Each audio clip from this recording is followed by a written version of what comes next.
And then he began shoving me, just shoving. When that didn't seem to prompt an angry response from me, then he began hitting me. Finally, I had had enough of this man's abuse. Now, I might have been skinny, but I was strong as an ox.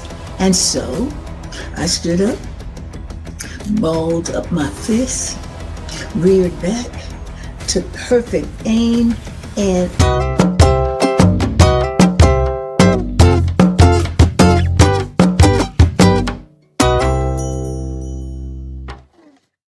Hi, this is Life After Trauma with Dr. Jan, helping you to take a stand and put an end to all the drama.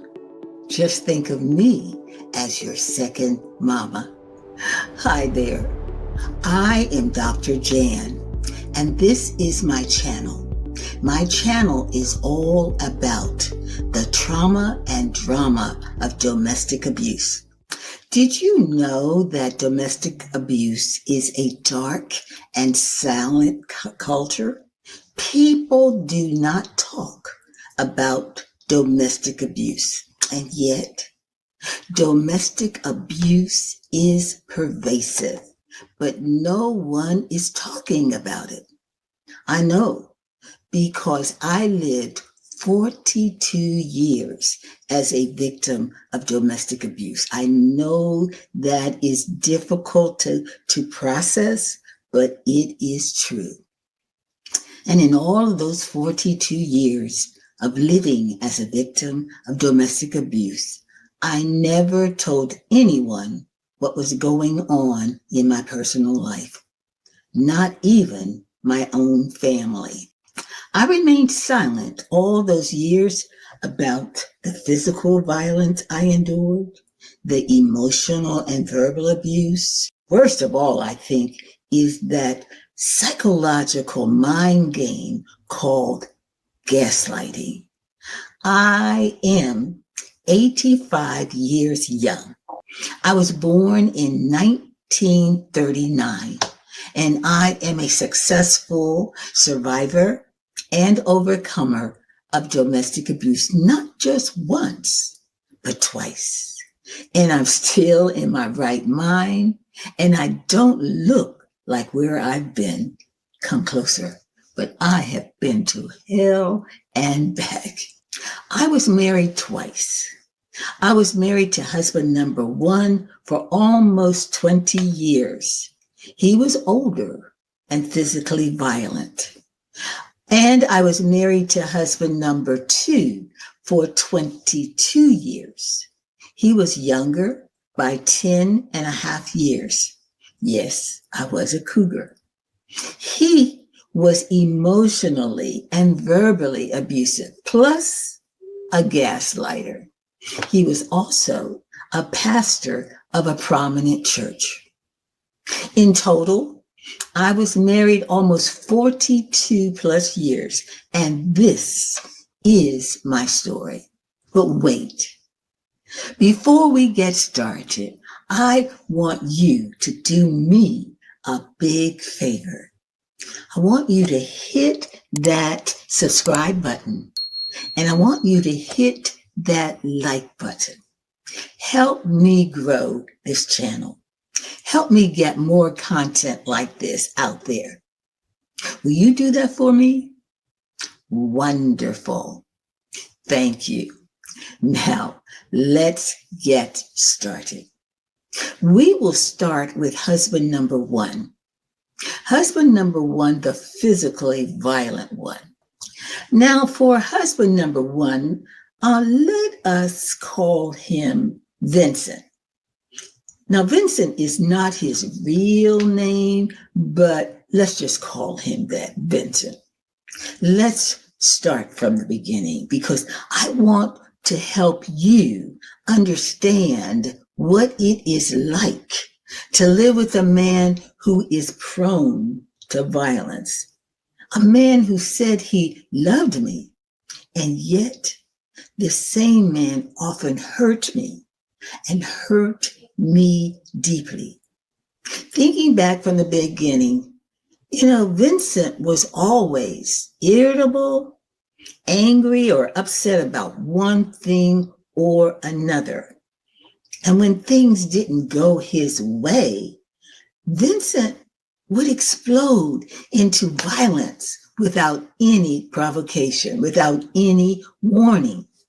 I really don't know if his problems stemmed from childhood or whether or not it was something that happened to him when he was in the Korean War.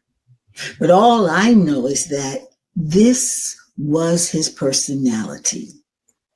Vincent had fluctuating moods and erratic behavior. He was, shall we say, different, peculiar, and yet he was brilliant. He had a genius mind. When we first met, we were in college. Vincent got straight A's and B's. Me, on the other hand, well, that was a different story. My grades were, let's say, more colorful, more diverse, shall we say. To tell you the truth, college was difficult for me. I struggled in college. But after Vincent and I married, Vincent helped me to learn how to study. No one had ever taught me that before. And so later, my grades began to improve tremendously. And pretty soon, I was getting all A's and B's too. Now, this might sound strange, but it's true. I do think and believe that I fell in love with Vincent's mind more so with him as a person. I mean, he could figure out answers to complex problems, and that just fascinated me. Mentally, Vincent was a genius, and yet he could not figure out how to manage his own emotions, and he had no social skills whatsoever. Basically, Vincent was a loner, most geniuses are, and he should have stayed alone. Unfortunately, I, being so young, had no discernment. Absolutely none. After all, when Vincent and I married in college, I was only 19 years old, straight out of high school. I was young and dumb and as green as this granny apple. That was me. But Vincent, on the other hand, Vincent was 24. He was a veteran of the Korean War and going to school. He was going to school on the GI Bill. After all, he had been all around the world, and I was still young and immature. And I could not read the handwriting on the wall. When you think about it, anyone with an ounce of common sense could have read the handwriting on Vincent and run as fast as they could. The bad news about Vincent was so obvious to everybody except me. Maya Angelou, that brilliant Black female philosopher, once said, "When a person shows you who they are, believe them the first time." Excellent advice. Because Vincent had shown me who he was so many times before we got married. My problem was I didn't believe that meat was greasy. No, I had to find out the hard way. Yes, I know that sounds crazy and it's insane, but that's the truth. And I do believe husband number one, Vincent, was attracted to me because I was the exact opposite of who he was. I was upbeat, I was calm, pleasant, I enjoyed people, and I took life in stride. They do say that opposites attract and later repel. I saw Vincent as someone who needed help. And the craziest thing was, I felt I could help him, change him, fix him. Can you imagine that? Yeah, I know, it's crazy. Yes, and dumb.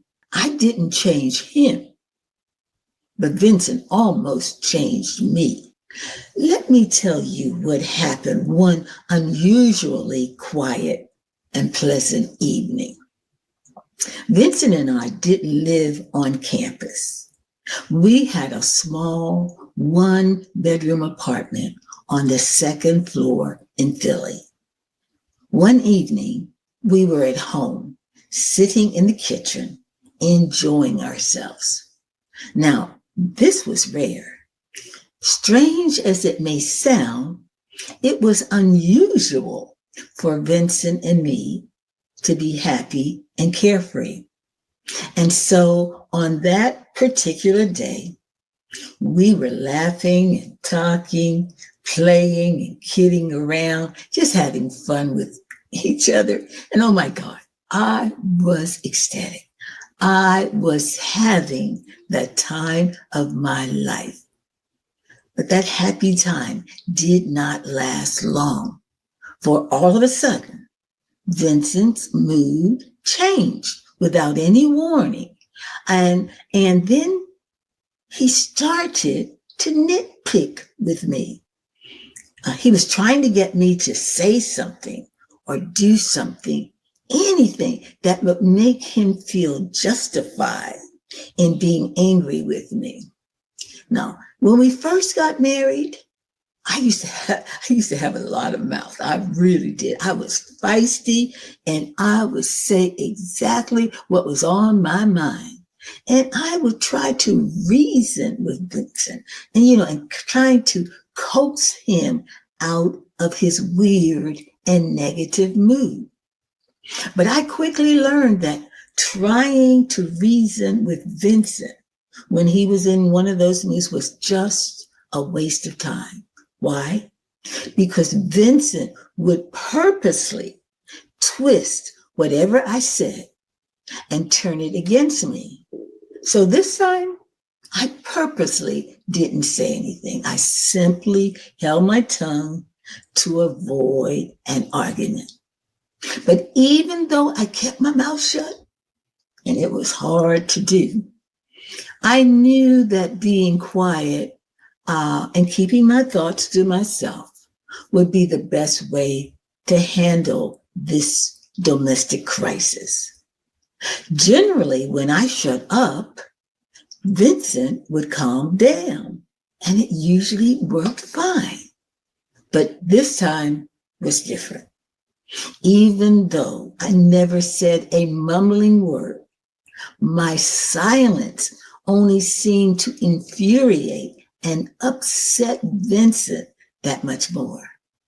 Now, slowly, without warning, Vincent gets up from his chair and he walks around the table to the other side where I'm sitting. And then he began shoving me, just shoving. When that didn't seem to prompt an angry response from me, then he began hitting me, just on my arm. Finally, I had had enough of this man's abuse. Now, I might have been skinny, but I was strong as an ox. And so I stood up, balled up my fists, reared back, took perfect aim, and I socked Vincent, pow, smack dab in the middle of his mouth as hard as I could. The blow was so powerful that it knocked Vincent backwards onto the floor. Whoa, it was sweet to my soul. But I knew by the time Vincent finally picked him up from the floor, there would be hell to pay. So what did I do? I did what any sane person would do. I ran for my life faster than lightning. I dashed out of that kitchen, down the flight of stairs, out the front door, up the street, around the corner, and I was running as fast as my skinny legs would carry me. And I could run like the wind. Yes, I could. Naturally, Vincent gave chase. He was immediately on my heels, but I was able to pull away and leave that guy in the dust. Now, here I am running for my life. And I thought to myself, what am I going to do now? Where can I go? You see, I didn't have any money on me, not even enough to catch the trolley to my parents' house in West Philadelphia. In my haste to flee the apartment and get away from Vincent, I had left my purse in the apartment, and I didn't have any money on me to catch the trolley. And to make matters even worse, I didn't have any close friends nearby to turn to for help. I was a very friendly person. That's who I am. Very gregarious. I love people. I love to make friends. But I hadn't had time, or I should say, I hadn't taken the time to get to know any of my neighbors. Why? Because Vincent didn't want us to socialize with our neighbors or anyone. What I didn't realize at the time was it was Vincent's goal to keep me isolated and separated from my neighbors. Vincent purposely did not want me to get to know anyone, and he did not want our neighbors to get to know us. Because if they did, if I got to know them and they got to know me, then I would learn that our marriage and our way of life was not normal. And I would know that something was wrong with us. But I didn't know. Here I am, running for my life, and my mind is racing as fast as my legs were carrying me. And now I'm in a mess, reflecting over my life and wondering, what in the world is going to happen to me? What am I going to do? And how in the world did I get myself into this dangerous situation? But don't you dare miss the next episode. Episode number 2 is called 2 Wrongs Don't Make a Right.